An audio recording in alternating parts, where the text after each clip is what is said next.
Hello everyone, welcome back my YouTube channel. अगर आप मेरे चैनल पर नए हैं तो प्लीज़ मेरे चैनल को सब्सक्राइब जरूर कर लीजिएगा ताकि मेरा नोटिफिकेशन सबसे पहले आप तक पहुंच सके, और लाइक भी ज़रूर कर लीजिएगा ताकि मेरा मोटिवेशन बढ़ता रहे। आपके एक लाइक से मेरा मोटिवेशन बढ़ जाता है। मुझे लगता है कि कोई तो मुझे सपोर्ट कर रहा है। आपका एक लाइक मेरे लिए बहुत ज़रूरी है, तो प्लीज़ मेरे वीडियो को लाइक ज़रूर कीजिएगा। तो चलिए हम सेशन को आगे बढ़ा देते हैं। आज का टॉपिक है हमारा dynamics of patient behaviour and its application in providing nursing care. क्या है आज का topic? Dynamics of patient behaviour and its application in providing nursing care. मतलब रोगियों के व्यवहार की गतिशीलता और उसका नर्सिंग देखभाल में उपयोग। क्या है? रोगियों के व्यवहार की गतिशीलता और उसका नर्सिंग देखभाल में उपयोग। फ्रेंड्स, आज मेरी थोड़ी तबीयत ठीक नहीं लग रही है। आज थोड़ी मेरे से मिस्टेक हो जाए तो प्लीज़ मुझे माफ़ कर देना। तो चलिए, आज का क्वेश्चन नंबर 1 है हमारा। क्वेश्चन नंबर 1 में पूछा है, the term patient behaviour refers to. मतलब रोगी व्यवहार शब्द का तात्पर्य है। क्या है? रोगी व्यवहार शब्द का तात्पर्य है। तो क्या तात्पर्य है रोगी व्यवहार शब्द का तात्पर्य क्या है? तो ऑप्शन ए आता है हमारा पेशेंट्स डायग्नोसिस, मतलब रोगी का निदान। ऑप्शन बी है पेशेंट्स फिजिकल स्ट्रेंथ, मतलब रोगी की शारीरिक ताकत। ऑप्शन नंबर सी है ऑब्जर्वेबल एक्शन एंड रिएक्शंस, मतलब देखे जाने योग्य क्रियाएं और प्रतिक्रियाएं। ऑप्शन नंबर डी है नर्सेस ओपिनियंस, मतलब नर्स की राय। तो क्या आ जाएगा इसका राइट आंसर?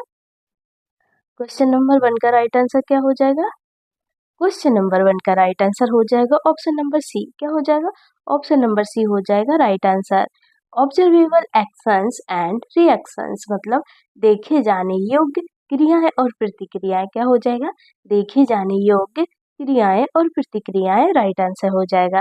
चलिए क्वेश्चन नंबर 2 पर आते हैं। क्वेश्चन नंबर 2 है हमारा, which factor does not affect patient behaviour. मतलब कौन सा कारक रोगी के व्यवहार को प्रभावित नहीं करता है? बताइए, कौन सा कारक रोगी के व्यवहार को प्रभावित नहीं करता है? तो ऑप्शन ए है हमारा कल्चर, मतलब संस्कृति। ऑप्शन बी है मौसम, मतलब वेदर। ऑप्शन नंबर सी है इलनेस प्रिसेप्शन, मतलब बीमारी की धारणा। ऑप्शन नंबर डी है साइकोलॉजिकल स्टेट, मतलब मानसिक स्थिति। तो राइट आंसर क्या हो जाएगा इसका? राइट आंसर हो जाएगा इसका ऑप्शन नंबर बी, वेदर। क्या हो जाएगा? वेदर हो जाएगा, मतलब मौसम। कौन सा कारक रोगी के व्यवहार को प्रभावित नहीं करता है? बताइए, कौन सा कारक रोगी के व्यवहार को प्रभावित नहीं करता है? तो वेदर रोगी के व्यवहार को प्रभावित नहीं करता है। ठीक है, एक मौसम ही है जो रोगी के व्यवहार को प्रभावित नहीं करता है। ठीक है, चलिए नेक्स्ट क्वेश्चन पर मूव ऑन करते हैं। क्वेश्चन नंबर आता है हमारा 3rd। क्वेश्चन नंबर 3rd में पूछा है, which behaviour reflects anxiety in a patient. मतलब निम्न में से कौन सा व्यवहार रोगी में चिंता को दर्शाता है? बताइए, इनमें से कौन सा व्यवहार है जो रोगी को चिंता को दर्शाता है? इनमें से कौन सा व्यवहार है जो रोगी की चिंता को दर्शाता है? तो ऑप्शन ए है काम एंड कंपोज्ड, मतलब शांत और संतुलित। ऑप्शन बी है रेस्टलेसनेस एंड फिटगेटिंग, मतलब बेचैनी और हड़बड़ाहट। ऑप्शन नंबर सी है हमारा स्लीपिंग डीपली, मतलब गहरी नींद। ऑप्शन नंबर डी है लाफिंग लाउडली, मतलब जोर से हंसना। बताइए, इनमें से कौन सा व्यवहार है जो रोगी में चिंता को दर्शाता है?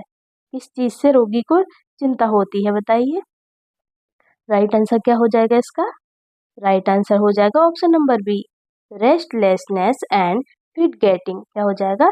रेस्टलेसनेस और फिट गेटिंग, मतलब बेचैनी और हड़बड़ाहट। क्या हो जाएगा? बेचैनी और हड़बड़ाहट राइट आंसर हो जाएगा।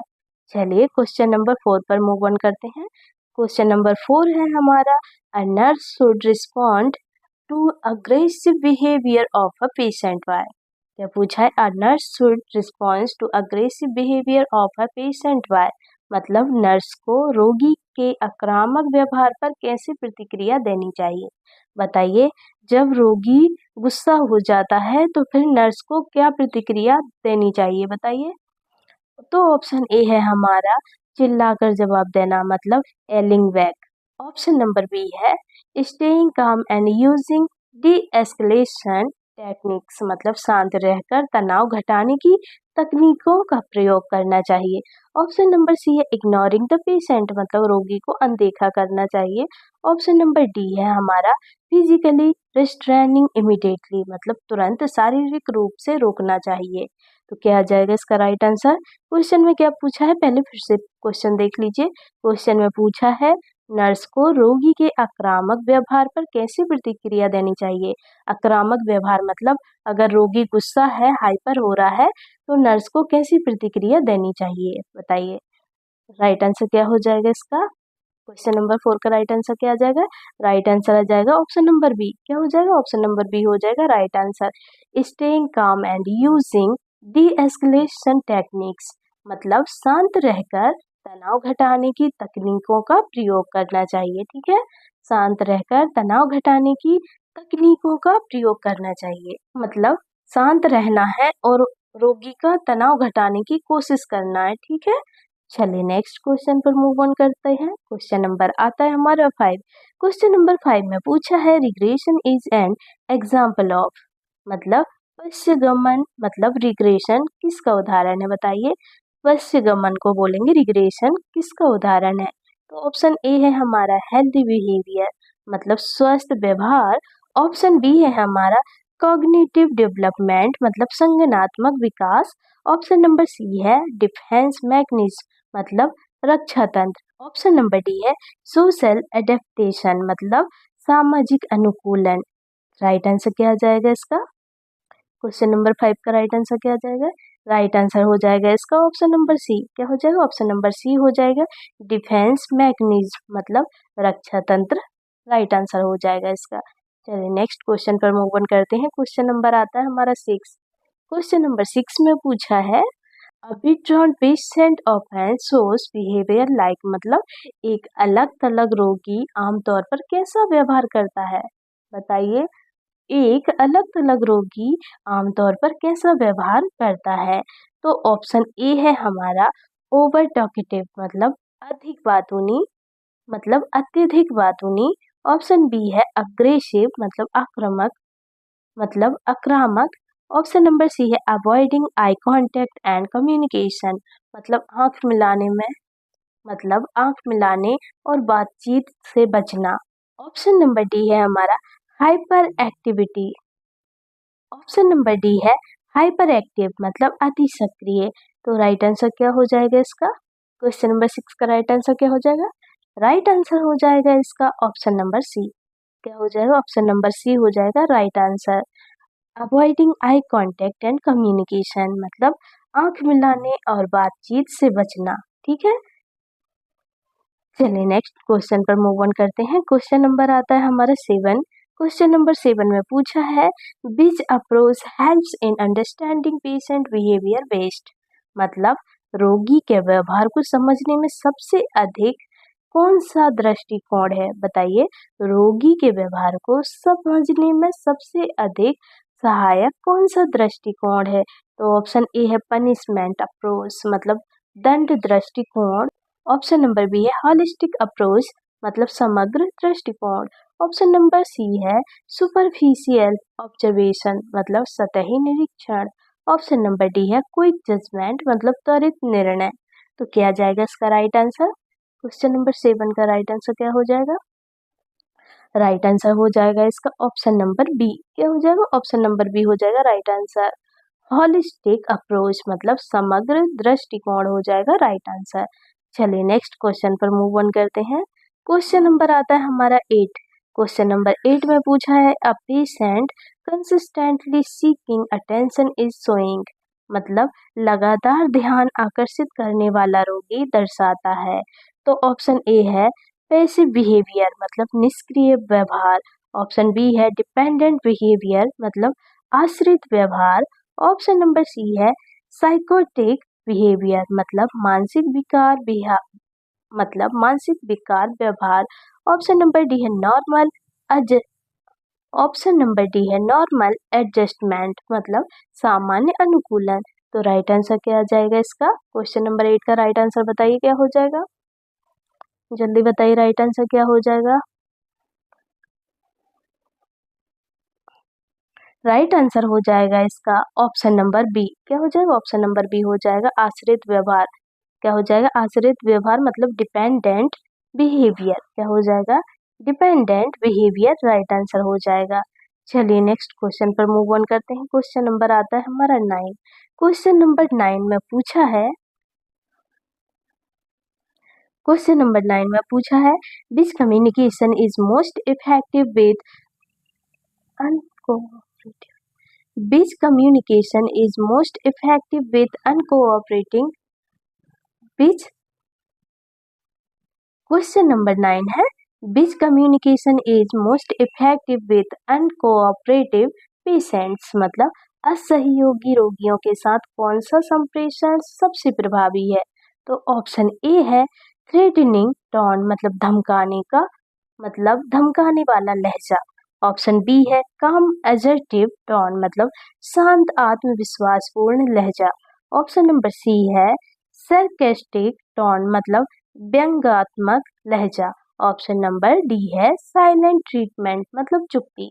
तो क्या हो जाएगा इसका राइट आंसर? क्वेश्चन नंबर 9 का राइट आंसर क्या आ जाएगा? जल्दी बताइए। राइट आंसर हो जाएगा इसका ऑप्शन नंबर बी काम एजर्टिव टोन मतलब शांत आत्मविश्वासपूर्ण लहजा। क्या हो जाएगा? शांत आत्मविश्वासपूर्ण लहजा हो जाएगा राइट आंसर। चलिए नेक्स्ट क्वेश्चन पर मूव ऑन करते हैं। क्वेश्चन नंबर आता है हमारा 10। क्वेश्चन नंबर 10 में पूछा है understanding behaviour dynamics is essential for मतलब व्यवहार की गतिशीलता को समझना किसके लिए आवश्यक है? बताइए व्यवहार की गतिशीलता को समझना किसके लिए आवश्यक है? तो ऑप्शन ए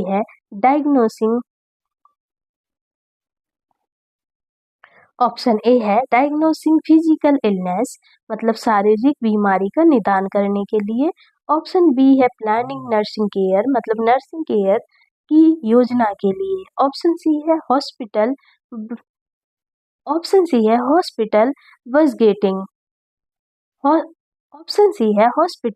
बजट मतलब अस्पताल बजट बनाने के लिए। ऑप्शन नंबर डी है मेडिकेशन कैलकुलेशन मतलब दवा की गणना के लिए। तो राइट आंसर क्या आ जाएगा इसका? क्वेश्चन नंबर 10 का राइट आंसर हो जाएगा option number B planning nursing care. क्या हो जाएगा? Planning nursing care right answer हो जाएगा मतलब नर्सिंग देखभाल की योजना के लिए। ठीक है, चलिए नेक्स्ट क्वेश्चन पर मूव ऑन करते हैं। क्वेश्चन नंबर आता है हमारा 11। क्वेश्चन नंबर 11 में पूछा है अस्पताल में भर्ती क्वेश्चन नंबर आता है हमारा 11 which a common emotional reaction is hospitalised patients मतलब अस्पताल में भर्ती रोगियों की सामान्य भावनात्मक प्रतिक्रिया कौन सी है? तो ऑप्शन ए है जॉय मतलब खुशी। ऑप्शन बी है डिनाइल मतलब इनकार। ऑप्शन नंबर सी है एक्साइटमेंट। ऑप्शन नंबर सी है एक्साइटमेंट मतलब उत्साह।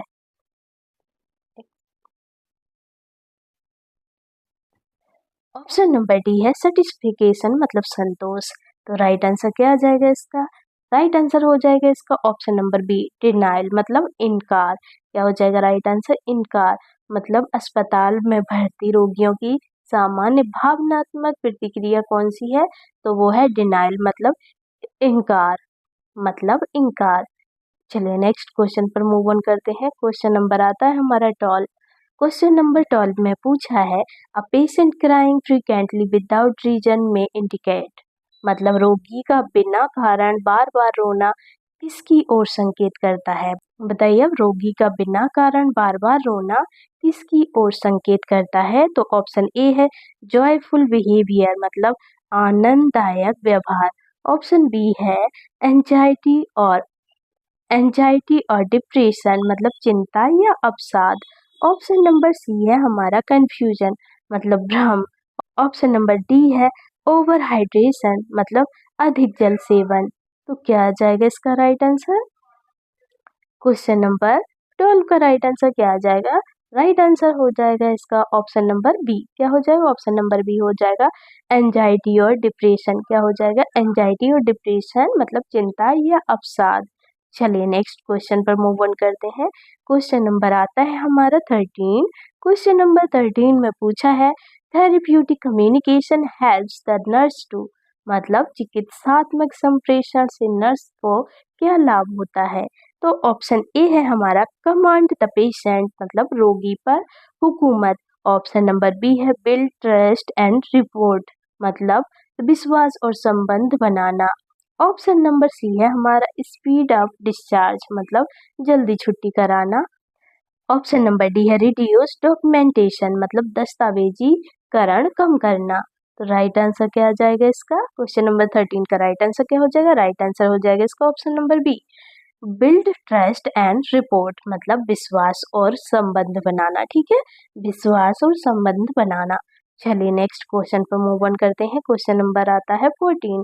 क्वेश्चन नंबर 14 में पूछा है नॉन वर्बल क्यूज इन पेशेंट बिहेवियर इंक्लूड, मतलब रोगी के व्यवहार में गैर मौखिक संकेतों में शामिल है। बताइए रोगी के व्यवहार में गैर मौखिक संकेतों में शामिल है। तो ऑप्शन ए है ब्लड प्रेशर रीडिंग्स, मतलब रक्तचाप मापन। ऑप्शन बी है body posture and facial expressions, मतलब शरीर की मुद्रा और चेहरे के हाव भाव। ऑप्शन नंबर सी है राइटन नोट्स, मतलब लिखित नोट्स। ऑप्शन नंबर डी है लैब रिपोर्ट्स, मतलब प्रयोगशाला रिपोर्ट। तो इसका आंसर क्या हो जाएगा? क्वेश्चन नंबर 14 का राइट आंसर क्या आ जाएगा? इसका राइट आंसर हो जाएगा ऑप्शन नंबर बी। क्या हो जाएगा? ऑप्शन नंबर बी हो जाएगा right answer. Body posture and facial expressions, मतलब शरीर की मुद्रा और चेहरे के हाव भाव। ठीक है, चलिए नेक्स्ट क्वेश्चन पर मूव ऑन करते हैं। चलिए नेक्स्ट क्वेश्चन पर मूव ऑन करते हैं। क्वेश्चन नंबर आता है हमारा 15। क्वेश्चन नंबर 15 में पूछा है when a patient becomes silent and avoids conversation it में सजेस्ट। क्या पूछा है? When a patient becomes silent and avoids conversation it में सजेस्ट, मतलब जब रोगी चुप हो जाए और बातचीत से बचे तो इसका क्या संकेत हो सकता है? बताइए, जब रोगी चुप हो जाता है और बातचीत नहीं करना चाहता है तो उससे क्या संकेत मिल सकता है? बताइए क्या संकेत होता है उसका? तो ऑप्शन ए है हमारा वेल बीइंग, मतलब अच्छे स्वास्थ्य का। ऑप्शन बी है इंटरेस्ट इन डिस्कशन, मतलब चर्चा में रुचि। ऑप्शन नंबर सी है डिप्रेशन और फियर, मतलब अवसाद या भय। ऑप्शन नंबर डी है नॉर्मल बिहेवियर, मतलब सामान्य बिहेवियर। तो राइट आंसर क्या आ जाएगा इसका? राइट आंसर हो जाएगा इसका ऑप्शन नंबर सी, डिप्रेशन और फियर, मतलब अवसाद या भय। देखिए जब रोगी चुप हो जाता है और बातचीत करने से बचता है तो इसका संकेत हो जाता है डिप्रेशन और फियर, मतलब उसे डर लग रहा है, किसी चीज से वो डर रहा है या फिर किसी चीज का उसको भय है, इसलिए वो बातचीत करने से इसलिए वो बातचीत करने से बच रहा है, इसलिए वो चुप है, इसलिए आपसे वो कुछ बोल नहीं पा रहा है। ठीक है, चलिए नेक्स्ट क्वेश्चन पर मूव ऑन करते हैं। क्वेश्चन नंबर आता है हमारा 16। क्वेश्चन नंबर 16 में पूछा है a patient repeatedly checking for doctors arrival में बी एक्सपीरियंसिंग, मतलब रोगी का बार बार डॉक्टर के आने की जांच करना किस ओर संकेत करता है? बताइए, रोगी का बार बार डॉक्टर आने की जांच करना किस ओर संकेत करता है? बताइए, जब पेशेंट एडमिट रहता है तो पेशेंट बार बार अगर डॉक्टर के बारे में पूछे कि डॉक्टर कब आएंगे तो वो किस ओर संकेत करता है? बताइए, किस लिए पूछता है वो ऐसा? क्या हो सकता है जो बार बार पूछता है कि डॉक्टर कब आएंगे, डॉक्टर कब आएंगे? बताइए। तो ऑप्शन देख लेते हैं पहले हम। ऑप्शन ए है हमारा सीजोफ्रेनिया। ऑप्शन बी है एंजाइटी, मतलब चिंता। ऑप्शन नंबर सी है मैनिया, मतलब उन्माद। ऑप्शन नंबर डी है हेलुसिनेशन, मतलब मति भ्रम। तो राइट आंसर क्या हो जाएगा इसका? क्वेश्चन नंबर 16 का राइट आंसर क्या हो जाएगा? राइट आंसर हो जाएगा इसका ऑप्शन नंबर बी। क्या हो जाएगा? ऑप्शन नंबर बी हो जाएगा राइट आंसर। एंजाइटी मतलब चिंता, चिंता के कारण रोगी बार बार पूछता है कि डॉक्टर कब आएंगे, डॉक्टर कहाँ पर है। वो इसलिए पूछते हैं क्योंकि उनको चिंता है किसी बात की या फिर किसी बात का डर लग रहा है उनको। ठीक है, चलिए नेक्स्ट क्वेश्चन पर मूव ऑन करते हैं। क्वेश्चन नंबर आता है हमारा 17। क्वेश्चन नंबर 17 में पूछा है empathy from nurse helps in, मतलब नर्स की सहानुभूति किस में सहायता करती है, बताइए नर्स की सहानुभूति किस में सहायता करती है। तो ऑप्शन ए है हमारा डिलेइंग ट्रीटमेंट मतलब उपचार में देरी। ऑप्शन बी है enhancing patient trust and cooperation मतलब रोगी का विश्वास और सहयोग बढ़ाने में। ऑप्शन नंबर सी है इंक्रीजिंग पेशेंट कंप्लेंट्स मतलब शिकायतें बढ़ाने में। ऑप्शन नंबर डी है अवॉइडिंग कम्युनिकेशन मतलब संप्रेषण से बचने में। तो राइट आंसर क्या हो जाएगा इसका? क्वेश्चन नंबर 17 का राइट आंसर बताइए क्या हो जाएगा? राइट आंसर हो जाएगा इसका ऑप्शन नंबर बी। क्या हो जाएगा? ऑप्शन नंबर बी हो जाएगा राइट आंसर। ठीक है, क्वेश्चन में क्या पूछा है, नर्स की सहानुभूति किस में सहायता करती है? नर्स की सहानुभूति किस में सहायता करती है? तो enhancing patient trust and cooperation मतलब रोगी का विश्वास और सहयोग बढ़ाने में सहायता करती है। किस में सहायता करती है? रोगी का विश्वास और सहयोग बढ़ाने में। ठीक है, चलिए नेक्स्ट क्वेश्चन पर मूव ऑन करते हैं। क्वेश्चन नंबर आता है हमारा 18। क्वेश्चन नंबर 18 में पूछा है कंफ्यूज्ड एंड डिस्ट्रैक्टेड पेशेंट में नीड मतलब एक भ्रमित और भटकाव वाला रोगी किसकी आवश्यकता रखता है? बताइए एक भ्रमित और भटकाव वाला रोगी किसकी आवश्यकता रखता है? मतलब एक भ्रमित रोगी है और भटकने वाला रोगी है, वो किसकी आवश्यकता रखता है? तो ऑप्शन ए है हमारा इमीडिएट डिस्चार्ज मतलब तत्काल छुट्टी। ऑप्शन बी है रिज्यूरेंस। ऑप्शन नंबर बी है रिज्यूरेंस एंड काम इन्वायरमेंट मतलब आश्वासन और शांत वातावरण। ऑप्शन नंबर सी है लाउड इंस्ट्रक्शंस मतलब तेज निर्देश। ऑप्शन नंबर डी है पोस्ट फीडिंग मतलब जबरदस्ती खाना खिलाना। तो राइट आंसर क्या आ जाएगा इसका? क्वेश्चन नंबर 18 का राइट आंसर क्या हो जाएगा? राइट आंसर हो जाएगा इसका ऑप्शन नंबर बी। क्या हो जाएगा? ऑप्शन नंबर बी हो जाएगा रिज्यूरेंस एंड काम इन्वायरमेंट मतलब आश्वासन और शांत वातावरण। ठीक है, चलिए नेक्स्ट क्वेश्चन पर मूव ऑन करते हैं। क्वेश्चन नंबर आता है हमारा 19। क्वेश्चन नंबर 19 में पूछा है which behaviour indicates a coping mechanism मतलब निम्न में से कौन सा व्यवहार एक मुकाबला तंत्र को दर्शाता है? बताइए निम्न में से कौन सा व्यवहार एक मुकाबला तंत्र को दर्शाता है? तो ऑप्शन ए है हमारा इग्नोरिंग इलनेस मतलब बीमारी को नजरअंदाज करना। ऑप्शन बी है सीकिंग सपोर्ट फ्रॉम फैमिली मतलब परिवार से समर्थन लेना। ऑप्शन सी है हर्टिंग सेल्फ मतलब खुद को चोट पहुंचाना। ऑप्शन डी है रनिंग अवे मतलब भाग जाना। राइट आंसर क्या हो जाएगा इसका?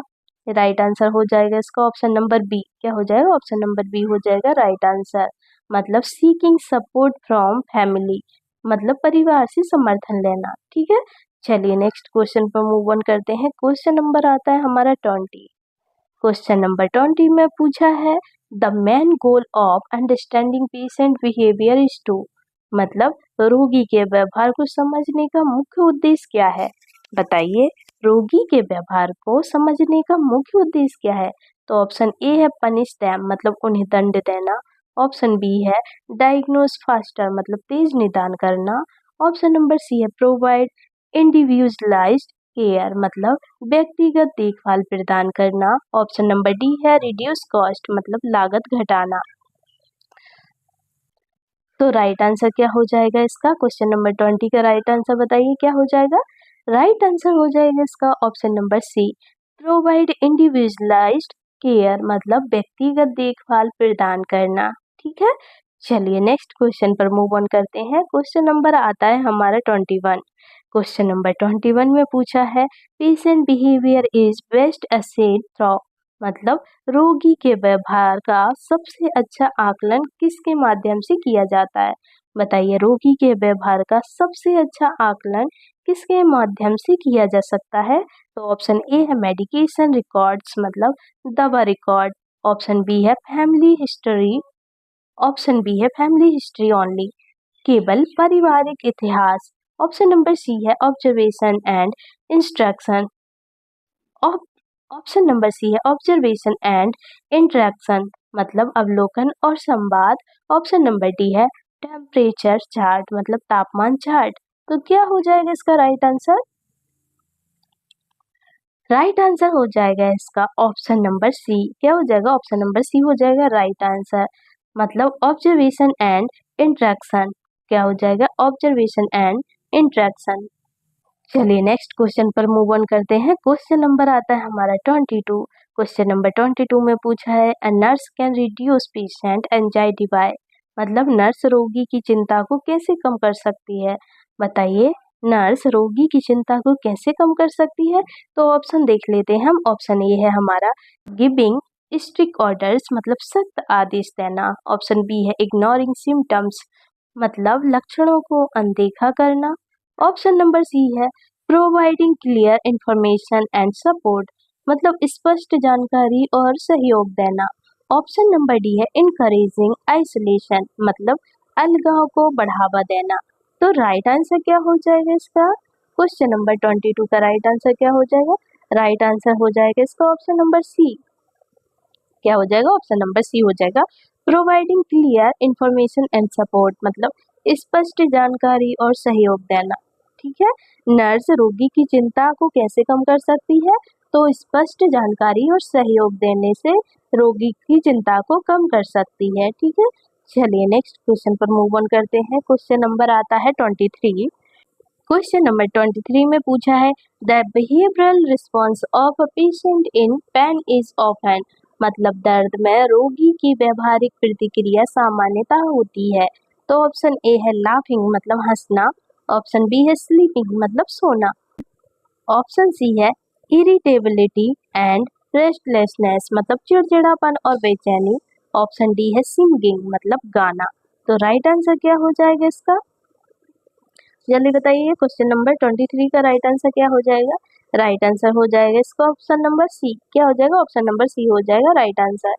Option number C irritability and restlessness, मतलब चिड़चिड़ापन और बेचैनी राइट आंसर हो जाएगा। ठीक है, दर्द में रोगी की व्यावहारिक प्रतिक्रिया सामान्यता होती है, तो क्या होती है? चिड़चिड़ापन और बेचैनी। क्या होती है दर्द में रोगी को? क्या क्या क्या क्या हो सकता है रोगी को? सबसे ज्यादा क्या होता है दर्द में? सबसे ज्यादा रोगी को दर्द में होता है तो चिड़चिड़ापन और बेचैनी होती है। ठीक है, जब ज्यादा दर्द होता है किसी को तो वो चिड़चिड़ा जाता है वो इंसान, और बेचैनी होने लगती है उसे। ठीक है, चलिए नेक्स्ट क्वेश्चन पर मूव ऑन करते हैं। क्वेश्चन नंबर आता है हमारा 24। क्वेश्चन नंबर 24 में पूछा है unmet needs in a patient can result in, मतलब रोगी की अपूरी आवश्यकताएं किसका कारण बन सकती हैं? बताइए, रोगी की अपूरी आवश्यकताएं किसका कारण बन सकती है? तो ऑप्शन ए है पॉजिटिव बिहेवियर, मतलब सकारात्मक व्यवहार। ऑप्शन बी है अग्रेशन और विड्रॉल, आक्रामकता या आत्म विलगता। ऑप्शन नंबर सी है इम्प्रूव्ड हीलिंग, मतलब बेहतर उपचार। ऑप्शन नंबर डी है इनहेंस कोऑपरेशन, मतलब बेहतर सहयोग। तो राइट आंसर क्या आ जाएगा इसका?